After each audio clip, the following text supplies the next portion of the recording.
Ang tahimik ni Kati yata. Nagsuot naman ako ng damit na maganda para sa kanya. Bakit hindi niya ako pinapansin? Patay na. Nabasag ko ng paboritong face ni Perla. Sisihin ko ba ang mga bata para maiwasan kong bugbog ni Perla?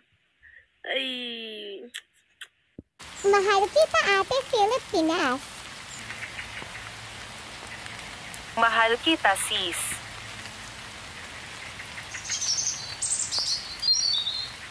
Hello. Nice to meet you, sir. But are you Canada? Oh, hello. Yes, I am Canada. What can I have? Huh?